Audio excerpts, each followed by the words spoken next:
tous, nous sommes très heureux de vous présenter le film qui contient les résultats de l'enquête privée que nous avons menée auprès de Jessica et de sa colocataire à Montréal le 7 avril dernier.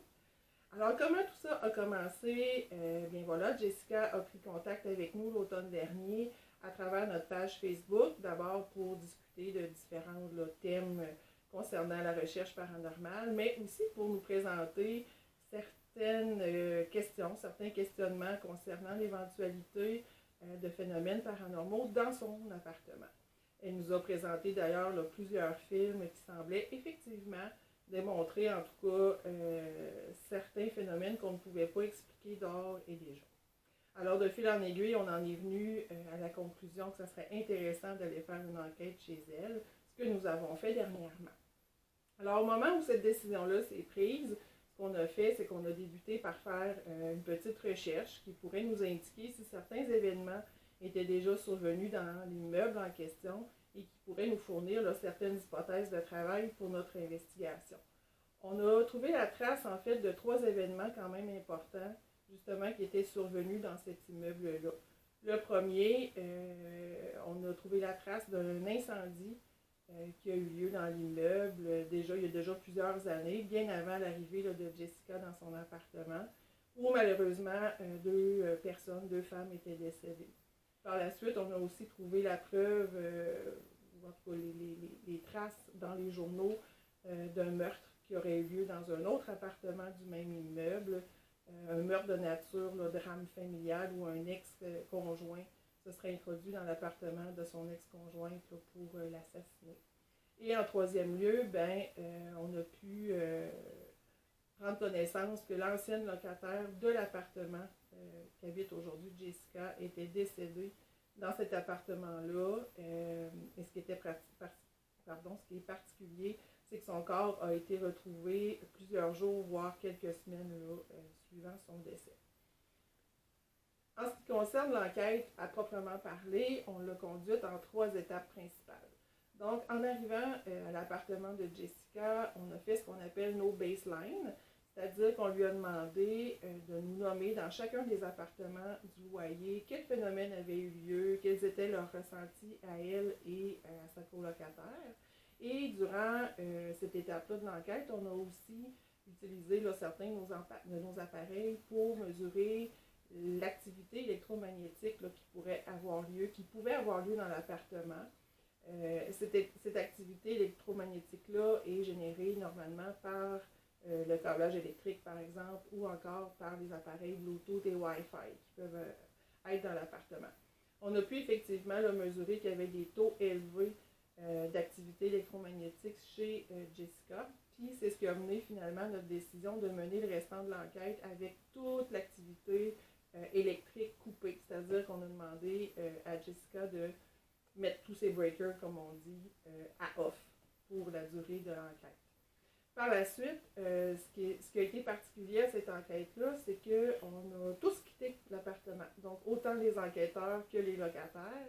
Et on a laissé qu'une caméra stationnaire, une caméra GoPro, qu'on a laissé tourner finalement pendant une bonne heure, 1h15 environ, pour essayer de voir s'il y aurait une activité particulière qui pourrait se développer alors que l'appartement était vide.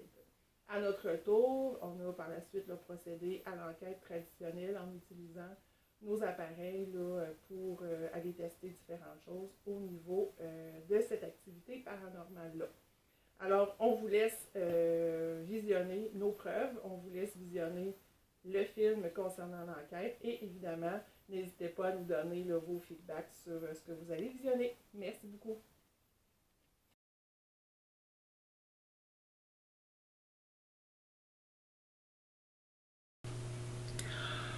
On observe sur cette prise de vue, c'est la GoPro qui pointe vers la porte d'entrée de l'appartement. Donc on voit une partie du salon.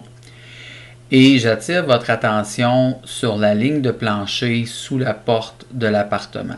Vous allez voir que ça oscille. C'est un peu comme si quelque chose ou quelqu'un manipulait la GoPro et faisait monter de haut en bas la caméra. Donc, on voit que c'est très, très subtil comme mouvement. Je peux vous assurer qu'au moment où est-ce que ces images-là ont été prises, il n'y avait absolument personne à l'intérieur de l'appartement. Nous, l'équipe paranormale, on était partis souper, ainsi que les locataires qui habitent dans l'appartement. Donc, on ne peut pas expliquer à cette étape-ci pourquoi ça fait ça. La caméra GoPro était fixée sur un trépied à ventouse et il était collé, le trépied, sur la porte patio de l'appartement.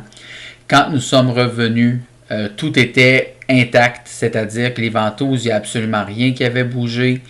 La caméra, par contre, au bout d'une heure, n'était plus fonctionnelle. Une caméra qui normalement devrait avoir un 4 heures d'autonomie pour filmer a été complètement vidée de sa batterie qui était pleinement rechargée en à peine une heure. C'est souvent dans le domaine paranormal quelque chose qui est considéré comme justement normal, c'est-à-dire que les entités pour se manifester ont besoin de sources d'énergie qui sont souvent disponibles à travers les piles de nos appareils. Donc, est-ce qu'on peut conclure que quelque chose se servait de l'énergie de la pile pour se manifester et en se manifestant faisait osciller la caméra? Nous vous laissons juge de cette question-là. Nous croyons que cela fait partie des nombreuses manifestations dont nous avons été témoins lors de cette enquête.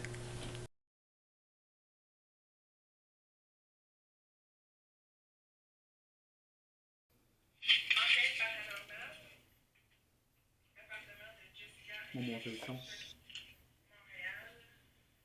7 avril 2023. Est-ce qu'il y a quelqu'un parmi nous ce soir qui fait partie des non-vivants? As entendu? C'est moi. C'est un homme, c'est moi. Pouvez-vous nous dire votre nom?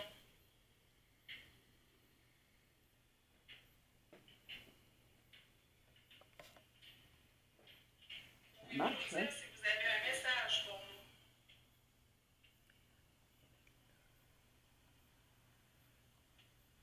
N'hésitez pas à communiquer avec nous. Vous voyez sans doute le petit point de lumière rouge qui clignote devant moi. Vous n'avez qu'à parler le plus fort que vous pouvez.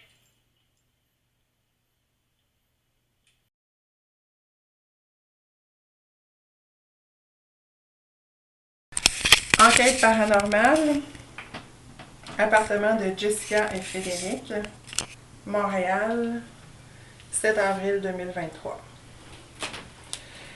Est-ce qu'il y a quelqu'un parmi nous ce soir qui fait partie des non-vivants?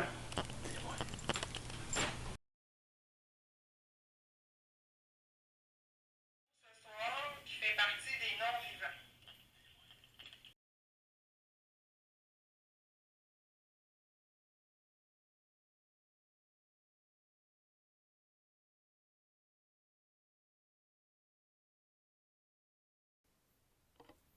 On dit souvent que le domaine de la science paranormale est une science d'élimination, c'est-à-dire qu'avant de conclure qu'un phénomène est paranormal, on doit éliminer toute autre explication scientifique possible.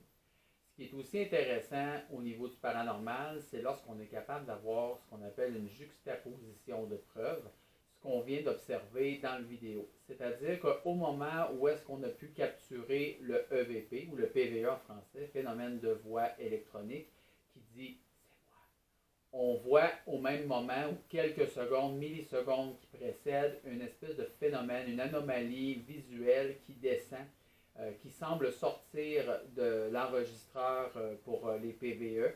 Et on appelle ça souvent une orbe. Et ce phénomène-là, on ne l'a pas vu à l'œil nu. On le voit dans un autre spectre lumineux. Donc, dans ce cas-ci, c'était dans le spectre infrarouge. Donc, le fait qu'on ait deux preuves qui témoignent d'un même phénomène tend à pouvoir nous permettre de dire qu'il y a un phénomène paranormal qui s'est produit au moment où est-ce que Sheila a posé la question à savoir s'il y avait des non-vivants parmi nous.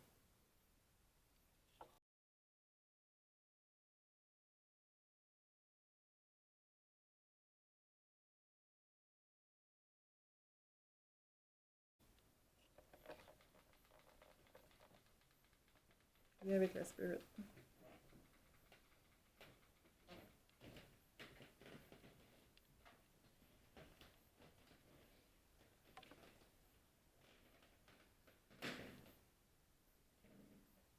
Ça, c'est possiblement moi.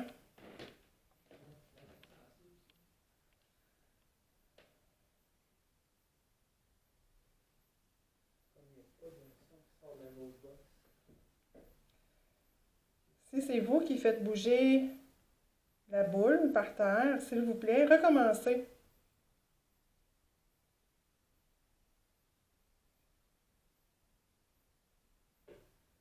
Vous pouvez également... Merci.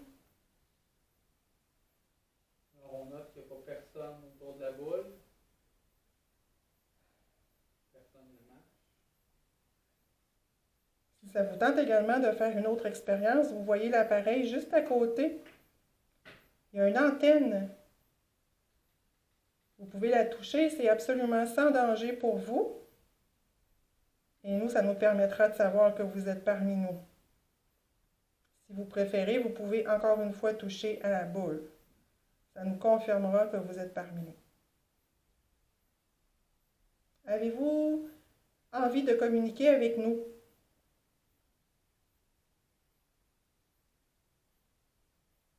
Avez-vous un message pour Jessica ou pour Frédéric?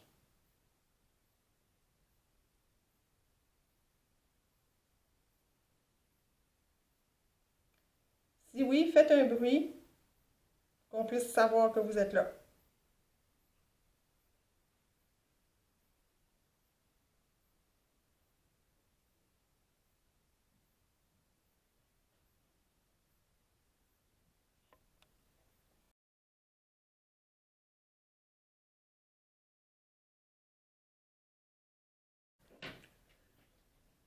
Donc, pour archiver, notre cliente Jessica semble s'être fait graffiner.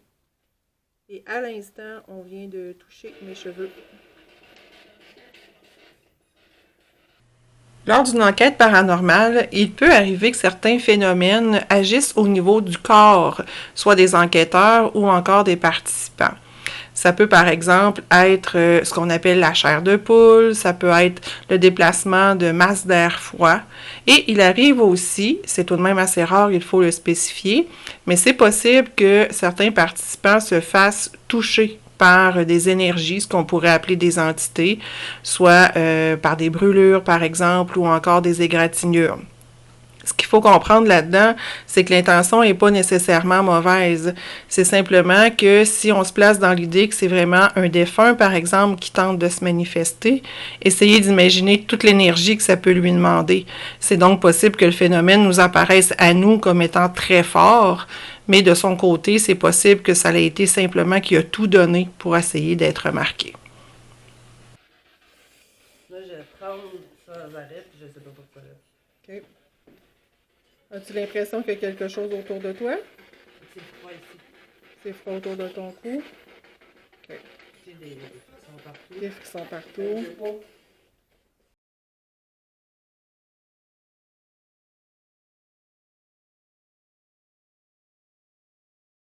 Comment? À chaque fois que c'est pas passionné nerveuse,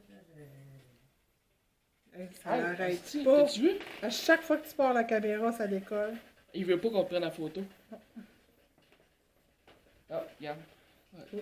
Chair de poule. Il veut pas. Vous voulez pas qu'on prenne la photo?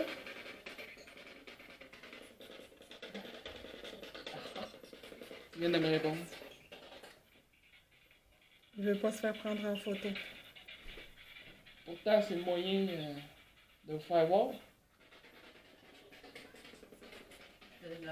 on cohabite pour apprendre à se connaître. Ah ouais? Est-ce que tu peux me dire qui s'est approché de Jessica? Il veut pas.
Alors, bonjour tout le monde. On espère que vous avez apprécié les preuves qu'on vous a présentées aujourd'hui.